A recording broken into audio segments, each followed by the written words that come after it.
Cara untuk membersihkan hati dan pikiran kita, sekaligus meluruskan niat kita, itu kurang lebih ada 5 hal yang dapat ditempuh.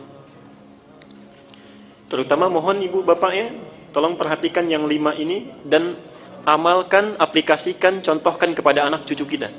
1. Caranya dengan banyak membaca dan mengkaji Al-Quran. Di antara fungsi membaca dan memahami bacaan Quran itu adalah salah satunya membersihkan penyakit-penyakit yang ada di dalam jiwa kita. Ada 2 jenis penawar.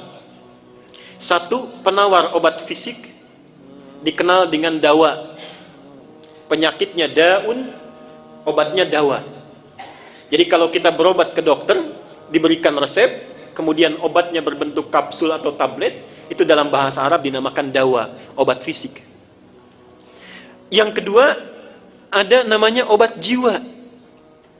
Dan obat bagi penyakit yang memang sudah tidak bisa ditangani lagi oleh makhluk.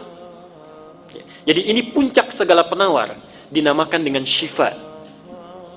Dinamakan dengan syifa. Quran itu, di antara fungsinya adalah menjadi syifa, penawar, obat, penghilang penyakit-penyakit yang ada di dalam jiwa, sekaligus mampu menyembuhkan penyakit fisik yang sudah tidak bisa lagi ditangani oleh dawa. Apa dalilnya? Harus ada dalil ya. Quran surat Al-Isra, surat 17 ayat ke-82. Quran surat Al-Isra, surat 17 ayat 82. Wa nunazzilu minal Qur'ani ma huwa shifaa'un wa rahmatun lil mu'minin. Wa nunazzilu minal Qur'an, dan kami jadikan, kami turunkan di antara ayat-ayat Quran itu yang bila sering dibaca, dipahami dengan baik, diamalkan kandungannya, itu bisa membersihkan jiwa, menjadi penawar bagi penyakit-penyakit jiwa yang sering meresap ke dalam diri kita. Wa rahmatun lil mu'minin, sekaligus menjadi rahmat, kemudahan dalam mengiringi aktivitas yang kita jalani di dalam aktivitas keseharian kita. Itu yang pertama. Jadi ibu bapak kalau punya putra, mau cerdas di sekolahnya, mau bagus belajarnya, itu tolong perhatikan bacaan Qur'annya. Semua orang Islam yang pintar-pintar, kita tidak usah berbicara zaman sahabat ya, masa-masa keemasan Islam saja setelah tabi'in, semua ulama, semua cendekiawan, semua ilmuwan yang akan mempelajari ilmu-ilmu hidup, ilmu-ilmu kehidupan, ada matematika, biologi, fisika, kimia, semuanya mempelajari Quran dulu. Ibnu Sina, Al-Kindi, Al-Farabi, Al-Ghazali, Ibnu Rushdi, Al-Khawarizmi, Al-Bantani, Al-Bituni, semuanya dari Quran dulu. Ibnu Sina yang dikenal dengan pakar kedokteran, usia 17 tahun sudah menjadi dokter spesialis, rujukan para dokter di masa itu usia 7 tahun sudah hafal Quran. Usia 7 tahun. Semua ulama Islam itu orang tuanya memasukkan dulu anaknya untuk hafalan Quran. Apa di antara keunggulannya? Orang-orang yang hafal Quran itu rata-rata ingatannya terbuka, kecerdasannya meningkat. Ibnu Sina itu dikenal hampir sulit lupa. Dan kalau lupa, itu tidak membuka buku, Pak, Ibu. Datang ke masjid, sholat 2 rakaat, itu ingat kembali.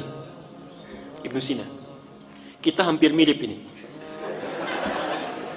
Cuma bedanya kalau kita sholat, semua ingat.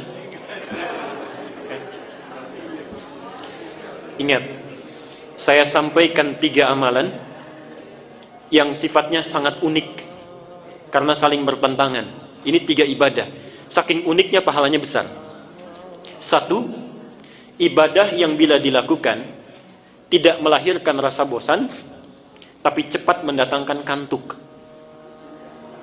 Ibadah yang bila dilakukan tidak melahirkan rasa bosan, tapi cepat mendatangkan kantuk. Baca Quran. Baca Quran. Itu biasanya begitu. Kalau baca internet, majalah, koran bisa 1 jam, baca Quran 5 menit saja sudah pegang mushaf, sudah ngantuk tuh. Sampai kaget mic. Berarti betul. Yang kedua, kan tidak ada sampai sekarang orang bilang saya bosan baca Fatihah, gitu ya. pasti terus.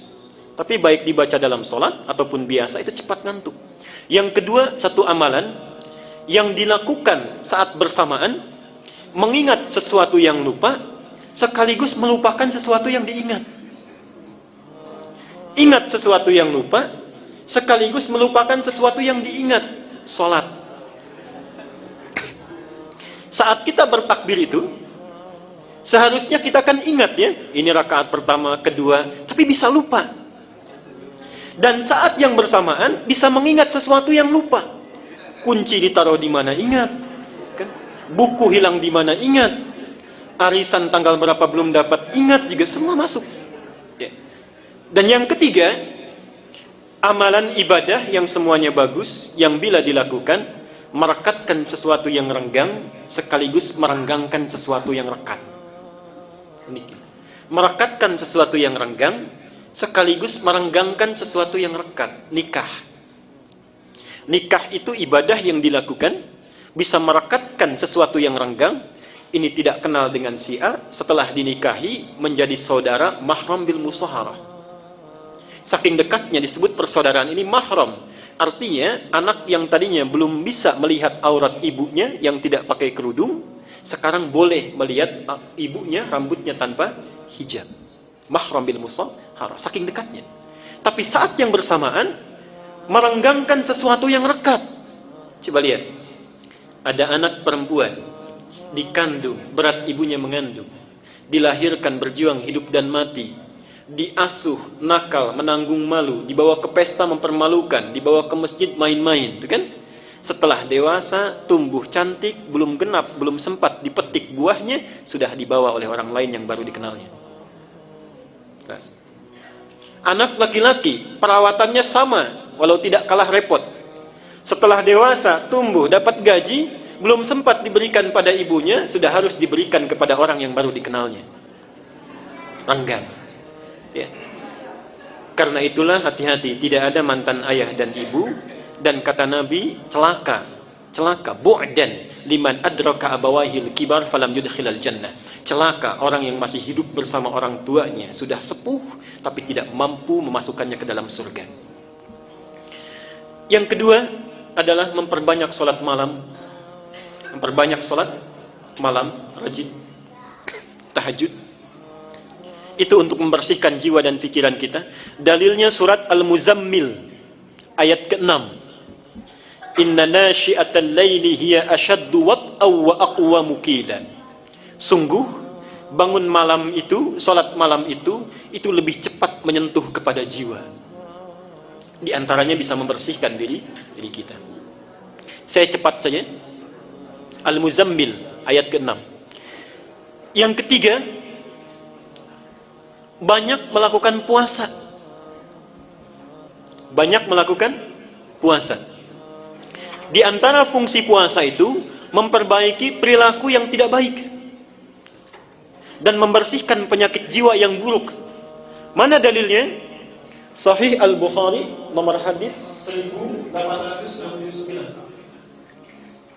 Sahih Al-Bukhari nomor hadis 1869.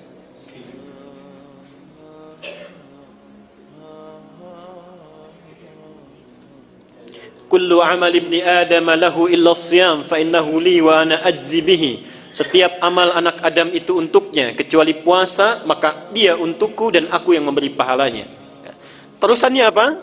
Diteruskan oleh Nabi, fa inimruun qatalahu aw syatamahu, maka jika ada seseorang yang memprovokasi dirinya untuk mengajak berkelahi, untuk mencaci dirinya, untuk berbuat yang tidak baik, maka katakanlah, kata Nabi, inni shaimun marwataini. Katakan saya puasa, saya puasa. Jadi fungsi puasa itu untuk menahan dan memperbaiki diri dari perilaku-perilaku yang tidak baik. Yang keempat, masih ibadah. Yang keempat, memperbanyak istighfar dan bertaqarrub kepada Allah. Memperbanyak istighfar dan bertaqarrub kepada Allah, khususnya di penghujung malam menjelang waktu fajar. Khususnya di penghujung malam menjelang waktu fajar. dalam bahasa Quran disebut dengan sahar istilahnya. Wabil ashari hum yastaghfirun.